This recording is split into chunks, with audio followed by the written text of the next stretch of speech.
হরিনামের খেলা খেলছে। হরিনাম, হরিনাম করো, হরিনাম শোনো। কিন্তু কেমন ভাবে করব? মহাপ্রভু বললে গেলেন চারটে সত্য তোমাকে মানতে হবে। কি না? ত্রিনাদবে শুনিছেন তরুণীব সহিষ্ণু না অমানি না মানদেন কীর্তনিয়া সদাহরি। ত্রিনাদবে শুনিছেন, ঘাসের থেকেও নিজেকে ছোট মনে করতে হবে। আপনারা বলবেন যে বাবা, মানুষ সর্বশ্রেষ্ঠ প্রাণী, মানুষ কি করে ঘাসের থেকে নিচু হয়? মহাজন যুক্তি দিচ্ছেন, একটি মানুষ ঘাস কেন 20টা পায়খানার থেকেও নিচু হতে পারে। সেটি কেমন মা?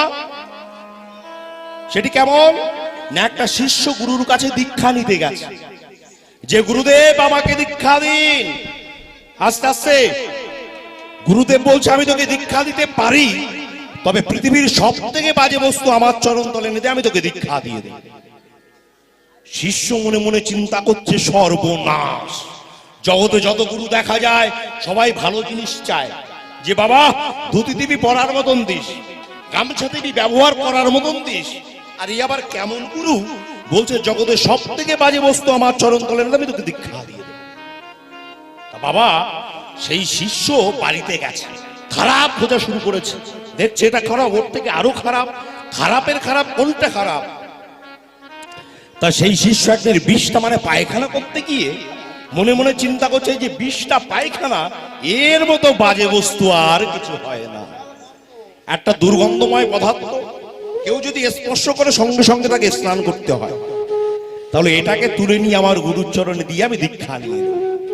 এই বলে যেই না 20টাকে হাত দিতে গেল তুলবে বলে, অমনি 20টার ভিতর থেকে কথা বেরিয়ে এলো, সাবধান। কে কথা বলছে? বলে আমি তোমার 20টা পায়খানা কথা বলছি। বলে 20টা বার কথা বলতে পারে? বলতে পারি না, কিন্তু আজকে আমার বলতে হচ্ছে। বলে কেন তুমি কথা বলছো? বলে হে মানুষ, তুমি যে রোজ রোজ আমাকে পরিত্যাগ করে নাকে গামছা দিয়ে চলে যাও, ফিরেও তাকাও না, আজকে এমন যত্ন সহকারে তুলতে এলে কেন? বলে সাথে সাথে আমি তোমায় তুলছি না, আমার গুরুদেব বলেছেন জগতের সব থেকে বাজে বস্তু তার চরণ তলে দিলে সে আমাকে দীক্ষা দেবে। তবে সারা জগৎ খুঁজে দেখলাম এই 20টার মতো খারাপ জিনিস আর জগতে না। 20টা বলছো হে মানুষ, তুমি যে আমাকে খারাপ বলছো, আমার জীবনীটা একটু খেয়াল করে দেখেছো? কেন? কালকে ছিলাম মিষ্টির দোকানে, আসতে সোগাসের মতো সন্দেশ হয়ে আমার মূল্য ছিল 500 টাকা কেজি। তুমি বাড়িতে আনলে, রাধা মাধবের সেবা দিলে, ছিলাম সন্দেশ, হলাম প্রসাদ, আমার ডিগ্রি বেড়েছিল, সম্মান বেড়েছিল। কিন্তু তোমার মতো অপদার্থ যেই না গ্রহণ করেছে, তোমার দেহের সংস্পর্শে যখনই আমি এসেছি, কালকে বিকালে ছিলাম সন্দেশ, রাত্রে ছিলাম প্রসাদ, আর তোমার দেহের সংস্পর্শে যখনই এসেছি, দেখো আজকে 20টা পায়খানায় পরিণত। তাহলে খারাপটা কোনটা? তোমার দেহটা নেই 20টা পায়খানাটা। তখন শিষ্যের চৈতন্য প্রকাশ হলো, সৈত্য তো আমি ভেবে দেখি নাই, এই দেহটার মধ্যে যত দাবি দিই সেটা সঙ্গে সঙ্গে 20টায় পরিণত হয়ে যায়। তখন ছুটে চললেন গুরুদেবের কাছে, গুরুদেব আমি সারা জগতে খুঁজে দেখলাম, আমার দেহের মতো বাজে বস্তু কিছু নাই, আপনি আমাকে দীক্ষা দিন। ত্রিনাদপি শুনিছেন। দ্বিতীয়, তরুরিব সহিষ্ণু না, গাছের মতন সহ্য শক্তি কেমন? বৃক্ষ যেমন কাটিলেও কিছু না বলয়, শুকাইয়া মইলেও কাউকে পানি না বকয়, যেই যে মাকায় তারে দেয় আপন ধন, ধর্ম বৃষ্টি সহে আনের করায় রক্ষণ। এমন সহ্য শক্তি তোমার হতে হবে। তৃতীয় বলছে অমানি না, নিজের মান সম্মান বোধ রাখলে চলবে না। আমি এত জ্ঞানী, অত গুণী, এই মান সম্মানের সিংহাসনে যদি বসে থাকো, মহাপুরুষ প্রেম তুমি কোনোদিনও পাবে না। নত হও, ছোট হও, যে জীবনে নত হয়েছে সেই জীবনে বড় হয়েছে। নত হও। কেমন না? আমরা জানি কুরুক্ষেত্রে যুদ্ধ শুরু হবে, সবাই ময়দানে দাঁড়িয়ে আছে। মা শুনে নাও, এমন সময় যুধিষ্ঠির রথ থেকে নেমে হাঁটতে হাঁটতে কৌরব সৈন্যের দিকে যাচ্ছে। যখন কৌরব সৈন্যের দিকে যাচ্ছে, দুর্যোধন শকুনি মামাকে বলছে, মামা একবার চেয়ে দেখো, যুধিষ্ঠির বোধহয় হার মেনে গেছে, আমাদের দিকে দেখো হাত তুলে আসছে ক্ষমা চাইতে, যুদ্ধ বুঝি আর করবে না। শকুনি বলছে, তারা চুপচাপ থাক, ধৈর্য রাখ, দেখ কি করে। ওমা যুধিষ্ঠির হাঁটতে হাঁটতে গিয়ে পিতা ভীষ্মকে প্রণাম করেছেন। প্রণাম করে বলছিল, গো দাদু, আহা, এই যে রক্তক্ষয়ী যুদ্ধ শুরু হবে, এই যুদ্ধে কে বাঁচবে কে মরবে আমি তা জানি না দাদু, কিন্তু আমার মনে বড় বাসনা। আমি শুনেছি সাধুগুরু বৈষ্ণবের কাছে এই যুদ্ধে আমার মৃত্যু হোক তাতে ক্ষতি নাই, কিন্তু মহৎ ব্যক্তির যদি চরণধুলি মাথায় নিয়ে মরতে পারি তবে তো আমি ভগবানের চরণ প্রান্তে যেতে পারবো। তাই দাদু তুমি আমাকে আশীর্বাদ করো, আমার মৃত্যু হোক তাতে আমার কোনো ক্ষতি নাই। বিশ্বদেব বুকে জড়িয়ে ধরে বলছে, বাবারে আমি তোকে আশীর্বাদ করছি, বিজয়ী ভব। দ্রোণাচার্য আশীর্বাদ দিচ্ছেন, বিজয়ী ভব। মামা শৈল আশীর্বাদ দিচ্ছেন, বিজয়ী ভব। এবার যুধিষ্ঠির কাছে, শকুনের কাছে, শোনো মা, শকুনের কাছে গিয়ে যেই না শকুনকে প্রণাম করা, মামা তুমি আমাকে আশীর্বাদ দাও। চিরশত্রু শকুনে হাত তুলে বলছে, যশস্বী ভব। যেই না বলা, দুর্যোধন রেগে গিয়েছে, মামা তুমি আমার খাও আর আমার সঙ্গে শত্রুতা করছো, তুমি ওকে আশীর্বাদ দিলে। শকুনি বলছে, বাবারে দুর্যোধন, তুই আমারও ভাগ নেই, যুধিষ্ঠির আমারও ভাগ নেই, কিন্তু বলতো দুর্যোধন বেঁচে থাকতে তুই কোনোদিন আমাকে প্রণাম করেছিস? কোনোদিন করিসনি। আশীর্বাদটা তখন বেরিয়ে যায় যদি সামনে কেউ নত হতে পারে। তাই যখন আমি আশীর্বাদ দিয়েছি ওর জয় হবেই, কেউ রক্ষা করবে না। মহতের আশীর্বাদ যদি একবার মাথায় লাগে সে উত্তীর্ণ হবেই হবে। তাই চতুর্থ, অমানি না, নিজের মান সম্মান বোধ রাখলে চলবে। এই চারটে সত্য যদি মেনে চলা যায়, গাওয়া যায়, তাহলে আমরাও মহাপ্রভু গৌর সুন্দরের প্রেমকে আমরা পেয়ে যাব। তা সেই মহাপ্রভু আজকে যেই না নৌকায় উঠেছে, মহাপ্রভু সবারকে বাদ দিয়ে একজনের দিকে তাকিয়ে আছে। কে? গদাধরের দিকে তাকিয়ে আছে।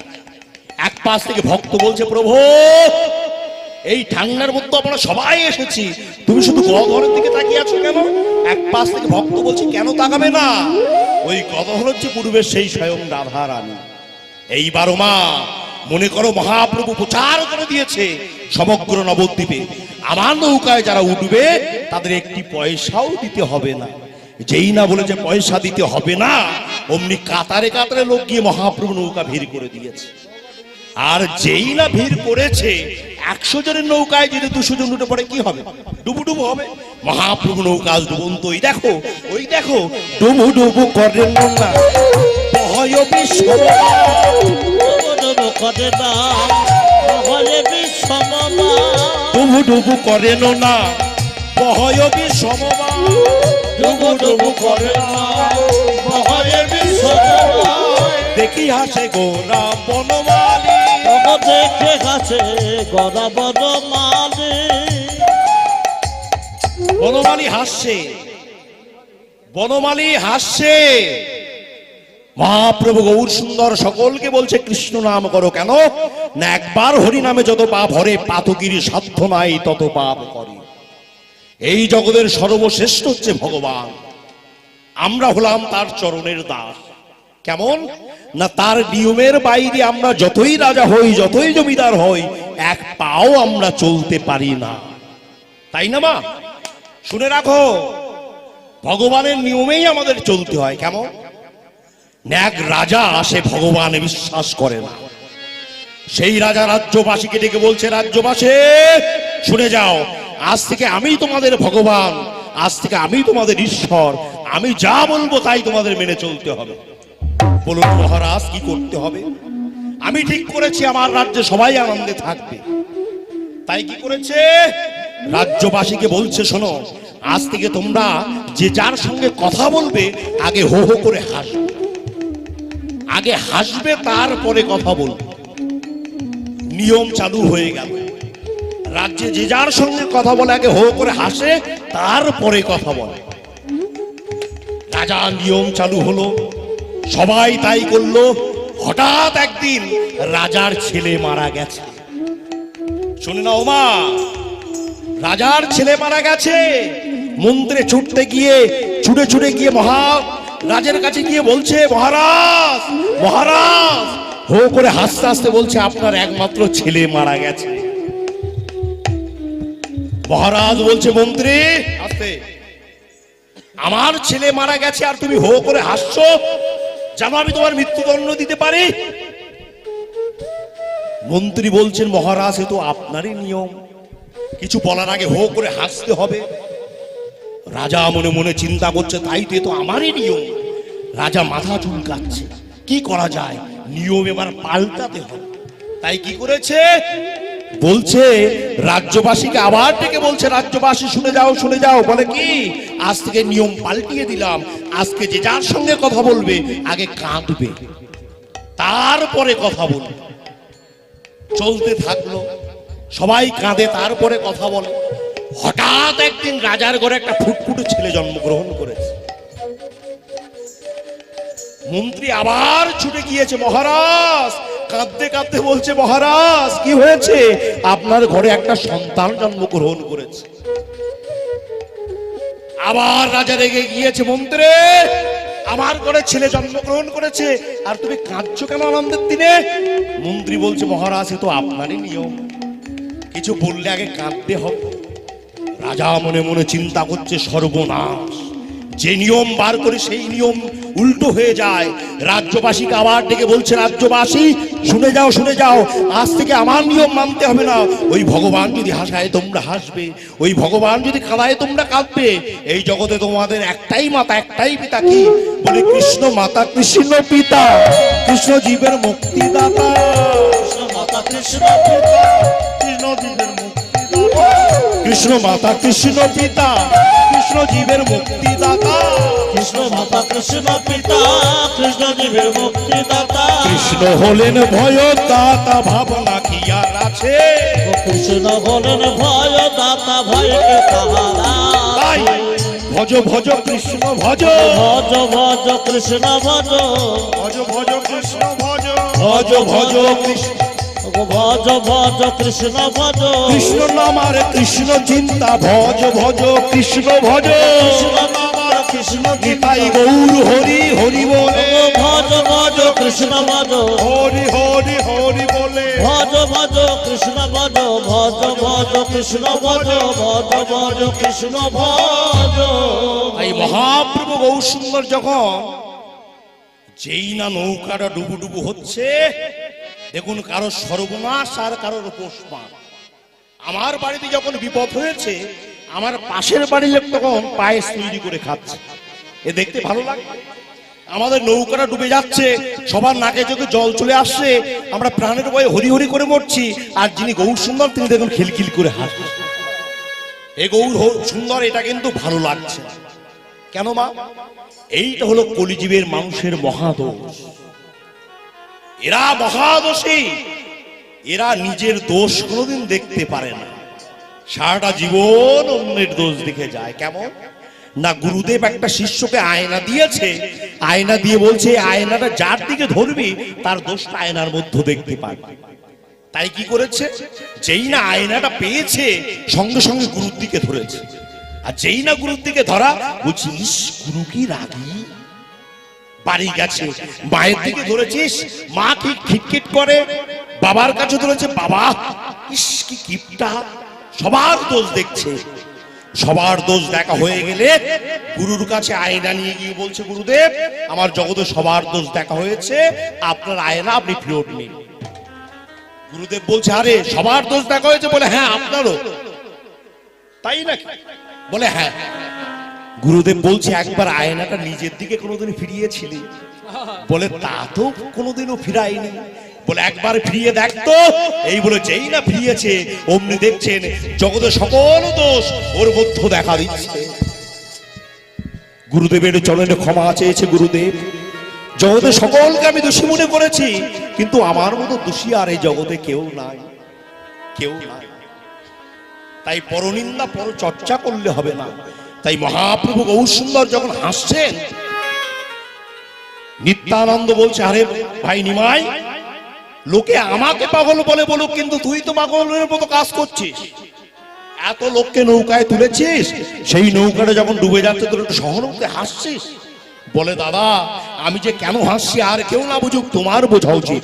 না, আমি তোমার মতো পণ্ডিত নয়, ঘুরানো পেঁচানো কোনো বুঝতে পারি না, সহজ সরল করে বলো তুমি কেন হাসছো।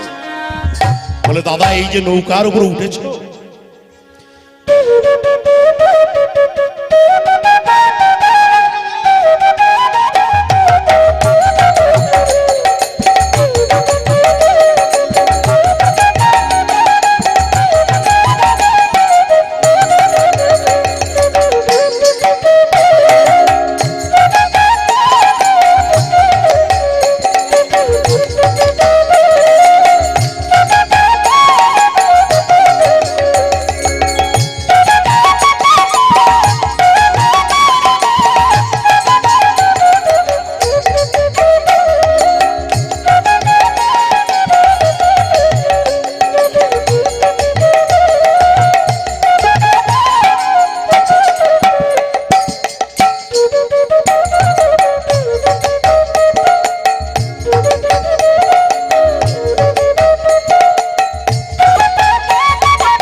সুনীল ঘোষ।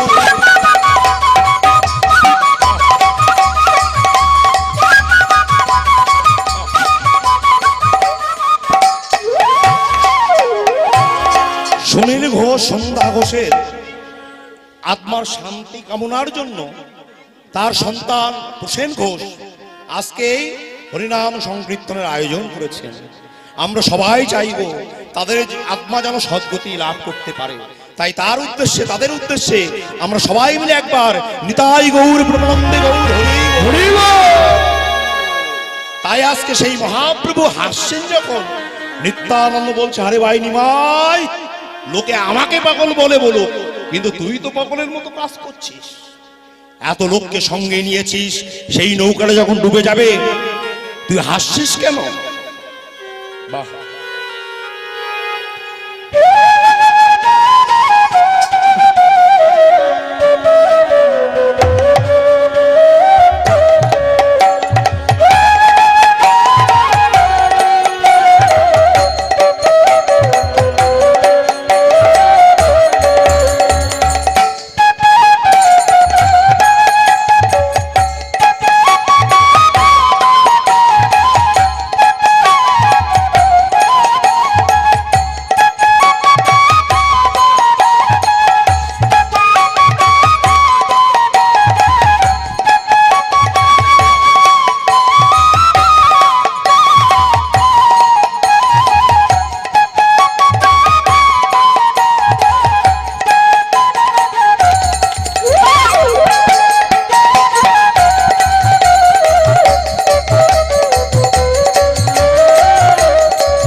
তাই বলছেন একবার কৃষ্ণ নামে যত পাপ হরে, পাতকীর সাধ্য নাই তত পাপ করে।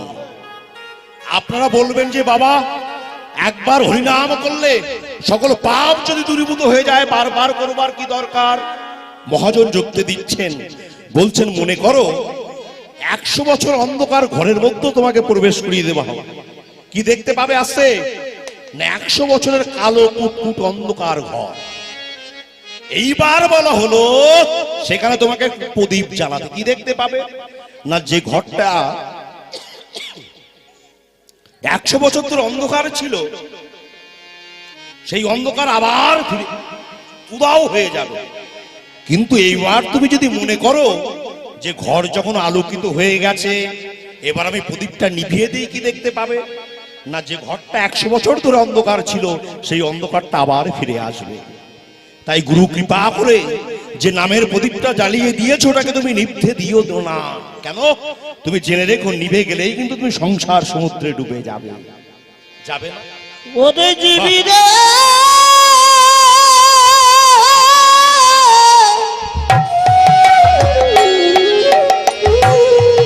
তোদের গুরুদেব কৃপা করে তোদের হৃদয় মন্দিরে সে একেবারে জ্ঞানের প্রদীপ জেলে দিয়েছে। তোরা যেন এমন করে প্রদীপটা নিভাইয়ে দিস না, যদি তোরা নিভাইয়ে দি এই মায়ার অন্ধকারে কারাগারের মধ্যে ডুবে মরবি। তোদের গুরুদেব কৃপা করে যে জ্ঞানের প্রদীপ জেলে দিয়েছে, তোরা যেন এমন করে নিভাইয়ে দিস না। তাই ডুবে গেলে ডুবে যাবে, এই দেহ পাথর হরিনামকে আশ্রয় করবে। কেন না? আমরা জানি যখন সেতু বন্ধন করা হচ্ছিল নামের কত শক্তি,